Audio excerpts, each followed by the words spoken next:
नमस्कार, आप देख रहे हैं कैपिटल न्यूज। मैं हूं प्रफुल्ल गिरी। यूपीएससी परीक्षा पास करना कई छात्रों का सपना होता है, लेकिन सफलता उसे ही मिलती है जो पूरी लगन के साथ कड़ी मेहनत करता है। ऐसे बहुत ही कम धुरंधर छात्र होते हैं जिनको अपने पहले प्रयास में यूपीएससी परीक्षा पास करने का सौभाग्य मिलता है। और इस सफलता का महत्व तब और भी ज्यादा बढ़ जाता है जब एक छोटे से गांव से निकलकर एक लड़की महज 22 साल की उम्र में आईएएस अधिकारी बन जाती है। जी हाँ, हम बात कर रहे हैं 22 साल की उम्र में आईएएस अधिकारी बनने वाली सुलोचना मीणा की, जो राजस्थान के सवाई माधोपुर जिले के आदलवाड़ा गांव की रहने वाली हैं। सुलोचना युवाओं के लिए प्रेरणा की जीवंत मिसाल बन गई हैं। मेदिनीनगर में एसडीएम के रूप में कार्यरत आईएएस सुलोचना मीणा ने न केवल अपने कर्तव्यों से अपनी पहचान बनाई है, बल्कि छात्रों के बीच जाकर उनके सपनों को आकार देने का भी काम कर रही है। साहित्य समाज चौक स्थित केंद्रीय पुस्तकालय में आयोजित करियर काउंसलिंग कार्यक्रम में सुलोचना मीणा ने सैकड़ों छात्रों को मार्गदर्शन दिया। यूपीएससी और जेपीएससी की तैयारी कर रहे छात्रों के लिए सुनहरा अवसर था, जहां उन्होंने एक युवा आईएएस अधिकारी से सीधे संवाद किया। सुलोचना मीणा ने छात्रों को सफलता के कई महत्वपूर्ण मंत्र दिए। उन्होंने कहा कि सपने तभी सच होते हैं जब हम उनके लिए पूरी ईमानदारी और लगन के साथ मेहनत करें, एक स्पष्ट लक्ष्य निर्धारित करें और उसे पाने के लिए पूरी ऊर्जा के साथ जुट जाएं। उन्होंने छात्रों को सिलेबस को व्यवस्थित तरीके से पूरा करने, प्रीवियस ईयर के प्रश्न पत्रों को गंभीरता से पढ़ने और परीक्षा के दौरान मानसिक दबाव से बचने की सलाह दी। बच्चों के मुख्यतः सवाल थे जो यूपीएससी और जेपीएससी के बारे में थे।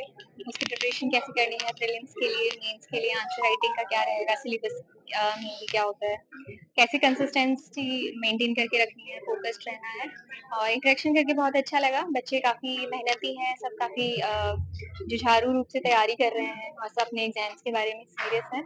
और मैं सभी को बहुत शुभकामनाएं देती हूँ। All the very best. क्या सफलता का मूल मंत्र आपने दिया बच्चों को? सेल्फ स्टडी या फिर कैसे क्या कर सकते हैं? देखिए, सफलता का मूल मंत्र तो मेनली यही है कि आप एग्जाम पे फोकस रखिए, कंसिस्टेंसी मेंटेन करके रखिए, अपना सिलेबस देखिए, प्रीवियस ईयर के क्वेश्चंस देखिए, तभी आपको पता लगेगा। उनको एनालाइज कीजिए, टेस्ट सीरीज दीजिए, सिंसियर रहिए अपनी प्रिपरेशन में और फोकस्ड रहिए, एक एग्जाम पे टारगेट फोकस करके रखिए। एक और अंतिम सवाल पूछना चाहेंगे, जो प्रतियोगी परीक्षाओं को लेकर प्रेशर क्रिएट होता है बच्चों को, उससे कैसे बच्चे उभरे?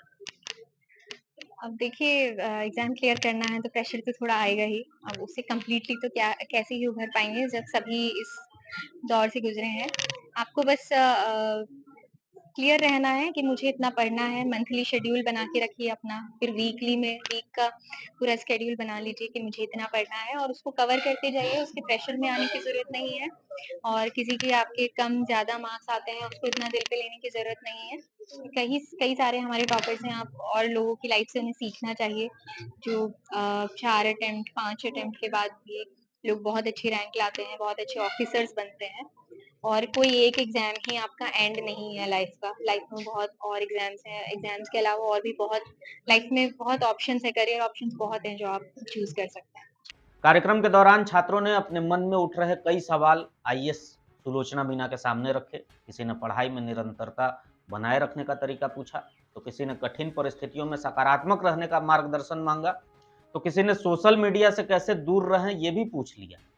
सुलोचना के व्यवहारिक और उत्साहवर्धक जवाबों ने न केवल छात्रों की शंकाओं का समाधान किया, बल्कि उनके भीतर आत्मविश्वास भी जगाया। छात्रों ने कहा कि सुलोचना मैम से मिलना उनके जीवन का एक नया मोड़ साबित हुआ है। युवा आईएएस अधिकारी ने छात्रों को न केवल बेहतर तैयारी के टिप्स दिए, बल्कि ये भी सिखाया कि असफलता को कैसे स्वीकार कर आगे बढ़ा जाए। मैम तो सबसे पहले तो मेरे लाइब्रेरी में आई, वो मतलब मेरे लाइब्रेरी के लिए अपना समय निकाली। उनका इतना बिजी शेड्यूल होता है, बट वो हम लोग को 1 से डेढ़ घंटा टाइम दी और वो 1 से डेढ़ घंटा में जितने भी वर्ड बोली, वो ऐसा लग रहा था कि वो स्टूडेंट लाइफ को डायरेक्ट अफ़ेक्ट करता है। इसलिए मतलब मैम को मैं ये थैंक्स कहूँगी कि अगर आपको मौका मिलता है, तो मेरे लाइब्रेरी में समय निकाल कर 10 मिनट ही क्यों ना आएँ, लेकिन मतलब हमेशा अपने केयरिंग में रखें लाइब्रेरी को। ऐसे क्या होता है ना कि स्टूडेंट है, तो एक स्टूडेंट दूसरे स्टूडेंट का ही समझ सकता है कि उसको उसके पीछे उसकी कितनी मेहनत होती है। इसलिए थैंक यू मैम और कांग्रेचुलेशन भी आपको कि आपने फर्स्ट अटेम्प्ट में और इतने कम एज में बहुत अच्छा अचीवमेंट पाया है। और मतलब ये अच्छा है कि वो उनकी एक सेल्फ मतलब मेहनत होता है ना खुद का, मतलब एक स्टूडेंट के लाइफ में मतलब बेस से लेकर अपर तक जाने का जो एक स्टेयर्स है, वो और जो स्टेप्स है उनका, वो मतलब अपने पढ़ाई से लेकर सारा बताई। और सबसे बड़ा चीज़ है कि वो दूसरे वे में पढ़ाई करती थी। उसको छोड़कर यूपीएससी को क्रैक करना बहुत बड़ा चैलेंजिंग है, बट वो उसको मतलब इतना अच्छा से कि आज पूरा इंडिया उनको ये मतलब इसके लिए सैल्यूट करता है। अच्छा लगा। मैम के आने से तो बहुत खुशी हुई पहले तो मैम फर्स्ट अटेम्प्ट में क्लियर कर ली, जो करना बहुत मुश्किल है अभी के समय में, क्योंकि इतना डिस्ट्रैक्शन है मतलब कि सोशल मीडिया को लेकर ये फोकस करना बहुत मुश्किल हो जाता है पढ़ाई को लेकर। क्योंकि ऐसा मतलब डिस्ट्रैक्शन होने के बाद मतलब जाने के बाद उसमें टाइम कैसे खत्म हो जाएगा पता ही नहीं चलता है। क्या कैसे उससे दूर रहना है, क्या बताएंगे? और दूर रहने के लिए बोली कि सबसे पहले तो अपना स्ट्रेटेजिक गोल मतलब पूरा कीजिए, और सबसे पहले फोकस कीजिए कि जितना अपना गोल कर सकते कंप्लीट कीजिए। अगर कहीं पर डिस्ट्रैक्ट होने लगे तो अलार्म मतलब सेट लगा के अपना फ़ोन में 10 मिनट 15 मिनट के लिए मतलब अपना माइंड फ्रेश कर लीजिए, घूम लीजिए, वॉकिंग कर लीजिए, उसके बाद फिर पढ़ाई मतलब अपना लगे। ये है कि मतलब अपना स्ट्रेटेजिक मतलब अपना जो गोल है उसको पूरा करके ही मतलब दूसरा काम करना है। क्या सीखने को मिला, क्या कुछ अलग हुआ? मेरा काजल गुप्ता नाम है। मतलब हमको ये आज समझ में आया कि मतलब कोई एक चीज़ पर फोकस करना है, ना कि कभी कैट का तैयारी करना है, फिर सीजीएल का करना है, यूपीएससी का करना है। इससे हमको एक चीज़ पर कंसंट्रेशन करने का मौका मिलेगा। क्योंकि हम पहले सोच रहे थे कैट का करेंगे, एमबीए करेंगे, फिर सोच रहे हैं नहीं वो नहीं होगा मुझसे, सीजीएल का चल कर लेती हूँ। लेकिन आज हमको पता चला कि एक चीज़ पर फोकस करना है। मैम अपनी तैयारी के बारे में बताई होंगी, अपने जीवनी के बारे हाँ में बताई होंगी, तो हाँ, क्या कुछ ऐसा हुआ जो आपको प्रभावित किया? हमको ये सबसे ज़्यादा प्रभावित किया कि वो फर्स्ट अटेम्प्ट में और कम एज में निकाली हैं। जबकि गवर्नमेंट जॉब की तैयारी के लिए लोग 7 से 8 साल दे दे रहे हैं उसमें, और फिर भी नहीं हो रहा है, और फ्रस्ट्रेशन के कारण उसको छोड़ दे रहे हैं। तो वो चीज़ हमको सीखने को मिला कि एक चीज़ पे फोकस करेंगे तो वो गोल हमको जल्दी अचीव हो जाएगा।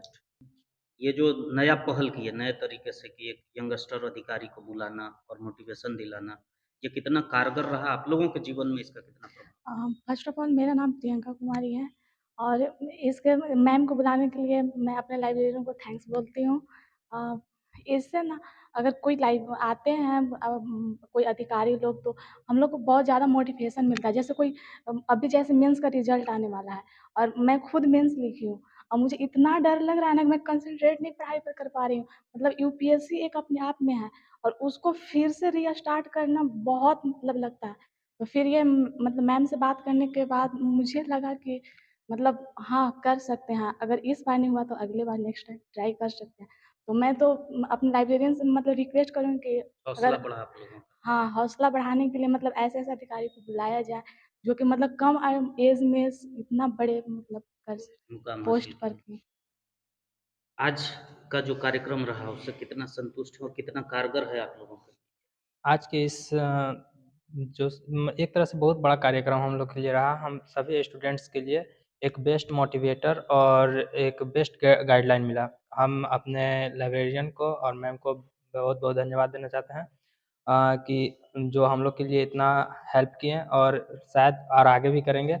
और ये जो सुलोचना मैम थी, वो इतना कम एज में, हम लोग की एज में वर्ल्ड का सबसे टफेस्ट एग्ज़ाम यूपीएससी को क्रैक करना अपने आप में बहुत बड़ा चुनौती होता है, जो कि और उनके जो डेडिकेशन और मेहनत से हम लोग को बहुत बड़ा प्रभावित हुए।